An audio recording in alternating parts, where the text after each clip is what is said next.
నెల్లూరులో వైఎస్ఆర్ కాంగ్రెస్ పార్టీ రాష్ట్ర మహిళా వర్కింగ్ ప్రెసిడెంట్ కాకాని పూజిత తెలుగుదేశం పార్టీ మహానాడు కార్యక్రమంపై తీవ్ర విమర్శలు చేశారు. టీడీపీ నిర్వహించినది మహానాడు కాదని ప్రజలను మభ్యపెట్టేందుకు చేపట్టిన మాయనాడు అని ఆమె వ్యాఖ్యానించారు. మహానాడు వేదికగా ప్రభుత్వ విజయాలను వివరించకుండా రాజకీయ ప్రత్యర్థులపై విమర్శలకే పరిమితమయ్యారని ఆరోపించారు. ప్రజాధనాన్ని విపరీతంగా ఖర్చు చేస్తూ ప్రచార కార్యక్రమాలు నిర్వహిస్తున్నారని, మహిళల సంక్షేమం మరియు భద్రత విషయంలో ప్రభుత్వం విఫలమైందని విమర్శించారు. సో మనకందరికీ తెలుసు, గత 2 రోజుల నుంచి టీడీపీ పార్టీ ఒక మాయనాడు అనేటువంటి ఒక స్క్రిప్ట్కి తెరతీశారు. మహానాడు జరిగింది, అది మహానాడు అని నేను అనుకోను, అది మాయనాడు అని అంటాను. ఎందుకంటే ఉన్నవి లేనట్టుగా, లేనవి ఉన్నట్టుగా మాయ చేసేటువంటి ఒక ప్రోగ్రాము మాయనాడు. మీరు మహానాడు ప్రోగ్రాం ఎలా చేశారు, ఎందుకు చేశారు, ఇవన్నీ మేము అడగం. సరే, ప్రతి పార్టీ వాటికి సంబంధించిన ప్రోగ్రాములు చేసుకుంటుంది. పబ్లిసిటీ కొద్దీ ఎంత డబ్బులు టీడీపీ పార్టీ ప్రజల డబ్బులు వేస్ట్ చేస్తుంది అనేటువంటి దాని మీదకి వెళ్తే ఒక మహానాడని కాదు, అన్నిటి మీద మాట్లాడాల్సి ఉంటుంది. సరే, అవన్నీ కూడా పక్కన పెడితే మహానాడు మహిళల థీమ్లో పెట్టారు. ఆంధ్రప్రదేశ్లో మహిళలకు రక్షణ లేదు, కానీ టీడీపీ పార్టీ మాత్రం మహానాడు లేడీస్ థీమ్ మీద పెట్టింది. మహిళా శక్తి, మహిళా థీము, రకరకాలైనటువంటి క్యాప్షన్లు బాగా అరేంజ్ చేస్తారండి. ఇప్పుడు మనకి మూవీలో పైన పేరు, దాని కింద క్యాప్షన్ ఎలా అయితే అరేంజ్ చేస్తారో అంత ఐ క్యాచింగ్గా అందరికీ వెంటనే రిజిస్టర్ అయ్యేలాగా అయితే అన్నీ రిజిస్టర్ చేస్తారు.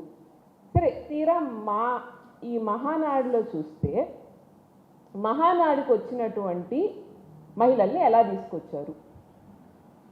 డిఆర్డిఏల్ని పెట్టి, విఓఏల్ని పెట్టి బలవంతంగా మహిళల్ని నిర్బంధించినట్టు తీసుకొచ్చారా లేదా? అంటే మహిళలకి సంబంధించిన థీమ్ పెట్టాం కాబట్టి, మహిళలు మీ ముఖం చూడడానికి కూడా ఇష్టపడట్లేదు కాబట్టి, మహిళల్ని ఎలాగైనా అక్కడ పెట్టారు కాబట్టి వాళ్ళ మీద కూడా దౌర్జన్యంగా తీసుకొచ్చి వాళ్ళని అక్కడ కూర్చోబెట్టారు.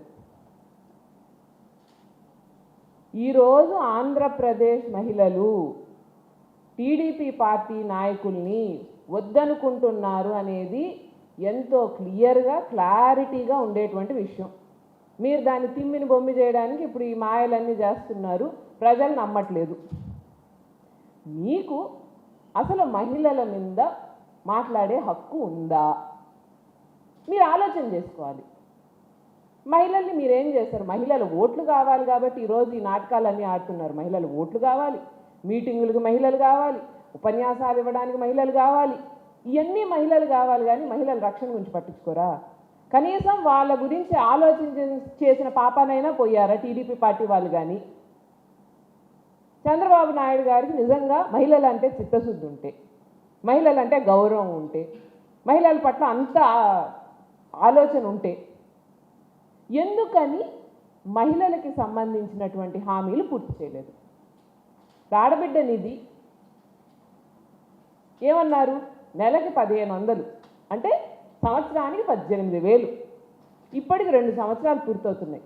మీరు మొదటి సంవత్సరం నుంచి ఇచ్చిండుంటే ఇప్పటికి 36,000 బకాయి పడ్డట్ట లేదా ప్రతి మహిళకి? ఏమన్నారు? 18 ఏళ్ళ నుంచి 60 ఏళ్ళ ప్రతి మహిళకి ఆడబిడ్డ నిధి ఇస్తామన్నారు.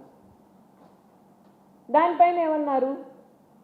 మామూలు పెన్షన్లు ఇస్తారు 60,000 పైన. ఆబ్వియస్లీ ఇప్పుడు ప్రతి మహిళకి ఆ 1500 అనేది రావాలి కదా, నెలకి వస్తుందా? దాన్ని వదిలేస్తారు గాలికి, దాని గురించి రకరకాలుగా మాట్లాడుతుంది. సరే, దాన్ని పక్కన పడేశారు. మిగిలినటువంటి స్కీమ్లు, మీరిచ్చినటువంటి హామీలు, ఈరోజు ఏదో 33% రిజర్వేషన్ ఇచ్చేసి మేము మహిళలను ఉద్ధరించేస్తున్నాం, మహిళా సాధికారత గురించి మాట్లాడుతున్నామని మాట్లాడడం కాదు. ఈ 33 రిజర్వేషన్ కూడా చిత్తశుద్ధితో చేస్తారా చేయరా అనేటువంటిది రేపు చూడాల్సినటువంటి విషయం. మాటలు కోటలు దాటుతాయి టీడీపీ నాయకులు కానీ చంద్రబాబు నాయుడు గారిది కానీ. ఎంతవరకు దాన్ని యాక్షన్లోకి తెస్తారు? నిజంగా మహిళల్ని ఎంకరేజ్ చేస్తారా? లేకపోతే ఏదో ఒకటి మహిళలు ఓట్లు కావాలి కాబట్టి ఎవరో ఒకరిని డమ్మీలో 10 మందిని పెట్టి నడిపిస్తారా అనేటువంటిది రేపు మనం చూడాల్సినటువంటి విషయం కదా. ఈరోజు మహిళలకు చెప్పిన ఏ వాగ్దానం కూడా చంద్రబాబు నాయుడు గారు కానీ టీడీపీ నాయకులు కానీ నిలబెట్టుకోలేకపోయారు కదా. అటువంటిది ఈరోజు మీరు ఇటువంటి మాటలు మాట్లాడుతుంటే, రకరకాల మాటలు, ఉన్నవి లేనట్టు చెప్పడం, లేనవి ఉన్నట్టు చెప్పడం. ఈరోజు మహానాడులో మీరేం చెప్పారండి?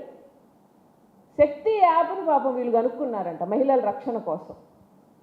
దిశ యాప్ని కాపీ కొట్టి అది శక్తి యాప్ అని చెప్పి కనీసం ఎమర్జెన్సీ సర్వీసెస్ మీరు సరిగ్గా చేయట్లేదని పైన సెంట్రల్ నుంచి చీవాట్లు పెట్టారు. ఉన్న సర్వీసెస్ చేయడం చేత కాదు కానీ శక్తి యాప్ కనుక్కున్నారంట, దానివల్ల మహిళలకు చాలా లబ్ధి చేకూరిందంట. అప్పట్లో ఉండే దిశ యాప్, దిశ చట్టాలు తీసుకురండి అయ్యా, మహిళలకు రక్షణ లేదని చెప్పి రోజు గగ్గోలు పెట్టుకుంటున్నాం. పోనీ శక్తి యాప్నైనా సరిగా నడుపుతున్నారంటే అది లేదు. అంగన్వాడీ ఆయాలకంటే వీళ్ళు పెంచారు అని జీతాలు చెప్పుకుంటున్నారు. ఆశా వర్కర్లకు కానీ అంగన్వాడీ వాడీలు అంటే ప్రజలకి గుర్తుండదా? ఏ సంవత్సరంలో ఇవన్నీ జరిగాయన్న ఆలోచన లేదా? దానికి సంబంధించినటువంటి పేపర్లైనా బయటకు వస్తాయన్న ఆలోచన చేయట్లేదా? లేకపోతే మీరేమనుకుంటున్నారు, ఎలాగూ మేము అబద్ధాలు చెప్తామనేది ప్రజలకు తెలుసు, మహిళలకి తెలుసు, కాబట్టి మేము అన్ని రకాల ప్రిపేర్ అయిపోయాం, ప్రజలు కూడా అబద్ధాలు చెప్తున్నారని అనుకుంటారులే, ఏముంది దానివల్ల మనకు వచ్చే నష్టం ఏముంది, ఏదో 10% 20% ఎవరో ఒక నమ్మకపోతారా అన్నటువంటి ఆలోచన తప్ప నిజంగా చేసినటువంటి పనులు ఏమన్నా ఉన్నాయా? అవి చెప్పుకున్నారా? మహానాడులో మీరు అబద్ధాలు చెప్పారు. చంద్రబాబు నాయుడు గారిని పొగిడారు, లోకేష్ బాబుని పొగిడారు, జగనన్నని తిట్టారు. ఇది మహానాడు ఎజెండా, ఇదే మీరు చేసింది, ఇదే. మహిళలకి మీరు ఏ రోజు ఏమీ చేయలేదండి. ఒక ఆంధ్ర రాష్ట్ర మహిళగా మాట్లాడుతున్నాను నేను ఈ మాట. మాకు ఈ రాష్ట్రంలో రక్షణ కూడా కరువైపోయింది. మీరిచ్చిన హామీలు పూర్తి చేసి కనీసం ఈ మహానాడు మహిళా టీంలో పెట్టుంటే బాగుండేది. మనం ఇదివరకు అనుకున్న ఆడబిడ్డని ఇదైతే పూర్తిగానే ఎత్తేసారు. వితంతు పెన్షన్లు, భర్తకి పెన్షన్ వస్తా ఆ భర్త చనిపోతే ఆ భార్యకు పెన్షన్ ఇస్తున్నారు, అంటే షిఫ్ట్ చేస్తున్నారు. ఆ పెన్షన్ ఆల్రెడీ ఇచ్చేది, కొత్త పెన్షన్లు ఇవ్వట్లేదు. ఒకవేళ భర్తకి పెన్షన్ లేకుండా చనిపోయినటువంటి భర్త ఉంటే ఆ పెన్షన్ రావట్లేదు, వితంతు పెన్షన్. ముందు పెన్షన్లు అన్నీ పెండింగ్ ఉన్నాయి 2 ఏళ్ళ నుంచి. వీటి గురించి పట్టించుకున్న పాపాన్ని ఎవరూ పోలేదు. ఆ తల్లికి వందనం, ఎంతమందికి అండి మోసం చేసేది, ఎన్ని రకాల మోసం చేసేది మీరు. తల్లికి వందనం అరాకొరా ఇస్తున్నారు, కొంతమందికి ఇచ్చారు, కొంతమందికి ఇలేదు, దాని గురించి మాట్లాడరు. మీరు ఇచ్చినటువంటి హామీలు, మీరు చేసినటువంటి వాగ్దానాలు. నిరుద్యోగ వృత్తి ఉంది, ఏమన్నారు? నిరుద్యోగులకి ఇస్తామన్నారు. మహిళలకు కూడా దాంట్లో హక్కు ఉంది కదా. చదువుకొని ఉద్యోగం లేనటువంటి మహిళలకి నిరుద్యోగ వృత్తి నెలకు 3,000 చొప్పున ఇప్పటికి 2 ఏళ్ళకి 72,000 ఇవ్వాలి.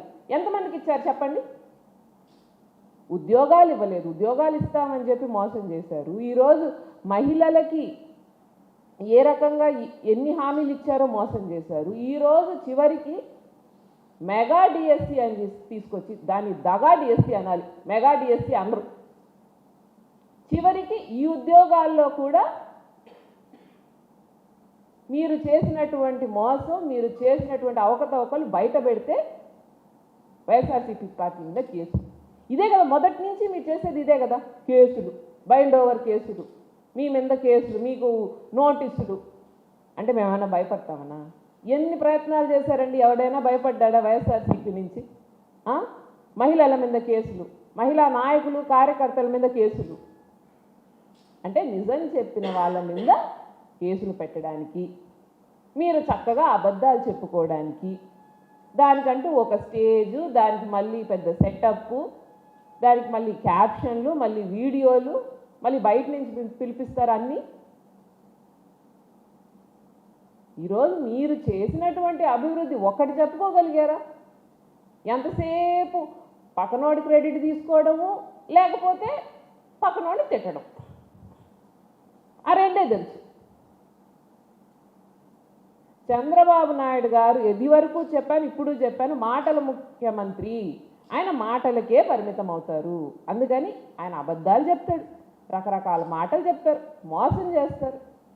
మహిళల గురించి మాట్లాడే హక్కు టీడీపీలో ఒక్క నాయకుడికి కూడా లేదు. మహిళల గురించి మాట్లాడాలి అని అంటే జగనన్న గురించి మాట్లాడాలి. జగనన్న మాట్లాడొచ్చు మహిళల గురించి. ఈరోజు మహిళా సాధికారత గురించి కానీ లేకపోతే మహిళల గురించి మాట్లాడినప్పుడు జగనన్న గురించి మాట్లాడుకోవాలి. మీకు వల్ల కాక మీరు చెయ్యలేని ఎన్నో పనులు జగనన్న చేశారు మహిళల కోసం. ఆయన మహిళా సాధికారత వైపు ఆడవాళ్ళని అడుగులు ఎంత ధీటుగా వేయించారనంటే కింద లెవెల్ నుంచి ప్రతి ఒక్కళ్ళు అర్హత ఉన్న వాళ్ళు, జీలున్న వాళ్ళని ఎంకరేజ్ చేయడం, వాళ్ళకి పదవులు అవకాశం ఇవ్వడం. జిల్లా పరిషత్లో 2 ఉపాధ్యక్షులు 2 చేశారు ఒక పదవిని. దేనికి? అందులో ఒకటి మహిళకి ఇవ్వాలి అని చెప్పి. అదే మున్సిపాలిటీలో 2 వైస్ చైర్మన్లు చేశారు. మున్సిపల్ కార్పొరేషన్లో 2 డిప్యూటీ మేయర్లను చేశారు. అట్లా ప్రతి దగ్గర 2 చేసి అందులో ఒకటి మహిళకి ఇచ్చారు. సంస్థల్లో అగ్రికల్చర్ మార్కెటింగ్ కమిటీ కానీ లేకపోతే మిగిలిన టీటీడీ ట్రస్టుల్లో కానీ స్టేట్ లెవెల్ కార్పొరేషన్లో కానీ అన్నిటిలో మహిళలకు 50% కేటాయించారు. చివరికి నామినేటెడ్ కాంట్రాక్ట్లు కూడా మహిళలకి ప్రాధాన్యత ఇచ్చినటువంటి వ్యక్తి జగన్మోహన్ రెడ్డి గారు. మా జగనన్న చేసిన దాంట్లో కనీసం 50% చేసి, 50 కాదు 10% చేసి పెట్టుకోండి. మహిళా శక్తి గురించి, మహానాడు గురించి మీటింగులు, కావాల్సినటువంటి భజనలు చేసుకోండి. ఏమీ చేయకుండా మహిళల్ని ఇబ్బంది పెట్టి ఈరోజు పొద్దున్న లేస్తే మనం చూసాం. మేము కాదు, మీ వాళ్ళు పట్టించారు. కల్తీ మద్యం, బెల్ట్ షాపులు, గంజాయి, మహిళల మీద దాడులు. నెల్లూరులో అయితే పిల్లల మీద దాడి జరిగితే ఎంత అవమానం, ఎంత ఆలోచన లేనటువంటి పని. మీరు ఆ బిడ్డకి ఏమీ జరగలేదు అనేటువంటి ధోరణికి దిగారు. అంటే మేము తప్పులు ఆపలేం కాబట్టి ఆ తప్పు చేసిన వాడిని కూడా మేము కాపాడుతాం. ఎందుకంటే తప్పు బయటకు వచ్చింది అనుకోండి, మేము సరిగ్గా పనిచేయట్లేదు అనేది బయటకు వస్తుంది. అది ఆడవాళ్ళకి మీకుండేటువంటి గౌరవం అట్లాంటిది ఆడవాళ్ళ మీద. అంటే మహిళలకి ఏమవుతుంది, మహిళల్ని ఎలా కాపాడాలి అనేటువంటి ఆలోచన లేదు.